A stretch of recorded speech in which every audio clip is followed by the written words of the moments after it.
Samajwadi party के प्रमुख अखिलेश यादव ने सीएम योगी आदित्यनाथ के लाल टोपी के काले करने वाले बयान पर पलटवार किया है। अखिलेश ने कहा कि हार के सदमे से नहीं उबर पा रहे हैं, इसलिए हर जगह उन्हें लाल दिख रहा है। लाल रंग इमोशन है, हमारे सीएम इमोशन नहीं समझते। हरियाणा चुनाव में सपा के लड़ने को लेकर कहा कि कहां चुनाव लड़ना है, पार्टी इसे तय करेगी। भविष्य में राष्ट्रीय पार्टी कैसे बने, इस दिशा में काम करेंगे।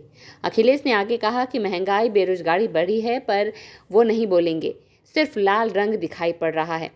अयोध्या में जमीन के सर्किल रेट बढ़ाने पर भी सरकार को घेरा। उन्होंने कहा कि किसानों से औने पौने दाम पर जमीन खरीदी और अब अपने लोगों को फायदा पहुंचाने के लिए सर्किल रेट बढ़ा रहे हैं। महिला अपराधों पर भी सपा सुप्रीमो ने योगी सरकार को घेरा।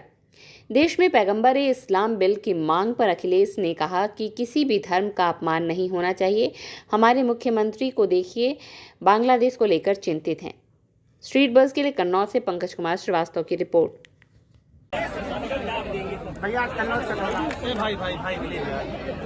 पूर्व विधायक कल्याण सिंह दौरे जी की माता जी का स्वर्गवास हो गया था। आज उनके परिवार में कार्यक्रम था, उस कार्यक्रम में शामिल होने आया था। इस दुख की घड़ी में और जो कार्यक्रम माता जी के ना रहने पर संपन्न हो रहा है, उस कार्यक्रम में मैं शामिल होने आया था।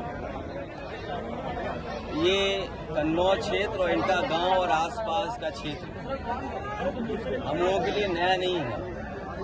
राजनीति की जब शुरुआत हुई थी, इसी क्षेत्र के लोगों से मिलकर के और इसी क्षेत्र के लोगों ने समाजवादी पार्टी को आगे बढ़ाने का काम हमेशा किया है। भैया, पीडीए फार्मूला पे क्या हरियाणा में चुनाव लड़ेगी सपा? ये कहाँ चुनाव लड़ना है, ये पार्टी तय करेगी और भविष्य में समाजवादी पार्टी राष्ट्रीय पार्टी कैसे बने, उस दिशा में समाजवादी कार्यकर्ता नेता हम लोग लगातार काम करते रहेंगे। भैया, कल मुख्यमंत्री ने कहा है लाल टोपी वालों के काले कारनामे अब सामने आ रहे हैं, क्या कहेंगे? देखिए, कभी कभी लोगों को सदमा लगता है। आप सब लोग जानते हो, जब सदमा लग जाता है तो कुछ लोग बोलते हैं, और कभी किसी के चोट लग जाए तो कुछ और बोलते हैं। जो लाल रंग है उसको समझना पड़ेगा। ये लाल रंग क्रांति का है, लाल रंग हमारे इमोशंस का है, ये लाल रंग मेल मिलाप का है। ये कार्यक्रमों का हमारे जब बहुत पारिवारिक कार्यक्रम होते हैं, उसमें सबसे ज्यादा रंग अगर कोई दिखाई देता है तो लाल रंग दिखाई देता है। हम जब खुश होते हैं तो आप देखते होंगे हमारे चेहरे लाल हो जाते हैं, दुखी हों तो हमारे चेहरे लाल हो जाते हैं। ये लाल रंग इमोशन का है। हमारे मुख्यमंत्री जी इमोशन नहीं समझ सकते हैं। और देखो, हमारे यहाँ तो बाल भी हैं सर पे, तो कम से कम ये टोपी उन लोगों के भी काम आ सकती जिनके बाल ना हो, गंजे जो लोग हों। और देखिए, जो काले रंग की टोपी पहनते हैं उनका तो काले ही सब कुछ काला होगा, इसलिए काले पे बहस नहीं कर रहे हम। हमारा लाल रंग मेल मिलाप का है, अगर खुशी का है, त्योहारों का है। हमारी देवियों के जितने कार्यक्रम संपन्न होते हैं, दुर्गा माँ का लाल रंग, हमारे पारिवारिक कार्यक्रम होते हैं, लाल रंग सबसे ज्यादा इस्तेमाल होता है। आखिरकार नाराजगी क्या है? इसीलिए मैंने कहा, ये जो हार का सदमा है, जो हार की वजह से सदमे से नहीं उभर पा रहे हैं, इसलिए उन्हें हर जगह लाल रंग दिखाई दे रहा है। भैया, कई स्टेशनों के नाम जो है वो चेंज किए गए हैं, उसमें आपका भी एक ट्वीट सामने आया है। आज अस्पतालों की हालत क्या है? आज अस्पतालों की हालत क्या है? जो अस्पताल बनाए गए थे समाजवादी सरकार में, वो भी अस्पताल नहीं चला पा रहे। स्कूल की व्यवस्था ठप हो गई।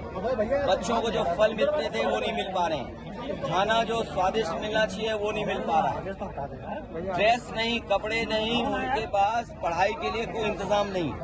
और जो महंगाई बढ़ गई है, इन्हें लाल रंग याद आ रहा है, लेकिन जो महंगाई बढ़ गई उसका याद नहीं आ रहा है इनको। जो बेरोजगारी फैली उसके बारे में नहीं बोलेंगे। तो ये तमाम सवाल हैं जिन सवालों का सरकार के पास जवाब नहीं। कन्नौज के लोग क्यों भूल जाते हो? इसी जिले में एक बेटी को बताओ पिता क्या चाहता था इसी जिले में। क्या एक बेटी को नहीं लटका दिया गया, जान नहीं चली गई उसकी? कोई चर्चा कर रहा है उसके बारे में? और बगल का जिला है, दो लोगों की जान गई कि हत्या की गई कि आत्महत्या कर ली। सरकार के पास क्या जवाब है? सरकार के पास कोई जवाब हो तो बताए सरकार। और यहाँ पर इसी जिले में क्या बेटी को एक फांसी पर नहीं लटका दिया गया? उसके परिवार वाले क्या संतुष्ट हैं उससे, जांच से? और केवल यही नहीं, 2 जिले नहीं, पूरे उत्तर प्रदेश में देख लो, हर दिन घटना हो रही है बेटी के ऊपर। छोटी छोटी बालिकाएं हैं, उनके साथ घटनाएं हो रही हैं। सरकार क्या कर रही है आखिरकार? सरकार इसीलिए जानबूझ करके इधर उधर वाली बात कर रही है क्योंकि वो सरकार की जिम्मेदारी है कि सुरक्षित हमारी माताएं बहनें रहें। कोई दिन नहीं जा रहा जिस दिन चेन स्नैचिंग नहीं हो रही हो। सीसीटीवी में हम लोग देख रहे हैं, लगातार वो घटनाएं मिल रही हैं, सूचनाएं मिल रही हैं। आप देखिए पूरे उत्तर प्रदेश में जो हमारे व्यापारी हैं उनके यहाँ लूट हो रही। सुल्तानपुर में करोड़ों रुपए की लूट हो गई। सरकार क्या सो रही थी? सोचिए आप, दिन दहाड़े लूट हो गई। सीसीटीवी में कैद है, हर कैमरे पे चल रहा है, हर न्यूज चैनल पे चल रहा है। और उसके बाद ऐसा ही नहीं कि घटना और नहीं हुई है उत्तर प्रदेश में, और जिलों से भी खबरें आ रही है कि जहां पर घटना इस तरह की लूट की हुई है। तो सरकार क्या सो रही है? क्या कर रही है सरकार? अयोध्या में सर्किट रेट से जमीन बनाने का प्रस्ताव। देखिए, गरीबों से जब जमीन ले ली गई, जब गरीब ये मांग कर रहा था कि वहां पर सर्किट रेट बढ़ा करके 4 गुना और 6 गुना मुआवजा दिया जाए, तो सरकार ने वहां का न सर्किट रेट बढ़ाया, न किसानों को मुआवजा देने के लिए वो इंतजाम नहीं किया। और जब बड़े लोगों ने, कारोबारियों ने और खासकर बीजेपी के लोगों ने जमीन ले ली, बीजेपी के लोगों को मुनाफा मिले, वो ज्यादा पैसा कमाएं, गरीब जो जानकार नहीं था, उसको जानकारी नहीं थी, वो सस्ते में जमीन बेच गया, सस्ते में ले ली। और अब जब जमीनें बीजेपी के लोगों के पास पहुंच गई, बड़े कारोबारियों के पास जमीन पहुंच गई, तो सर्किट रेट बढ़ाया जा रहा जिससे उन्हें मुनाफा ज्यादा हो। हम लोगों की ये मांग थी कि किसानों से जमीन ली जाए तो सर्किट रेट बढ़ा करके ली जाए, तब सरकार ने सर्किट रेट नहीं बढ़ाया।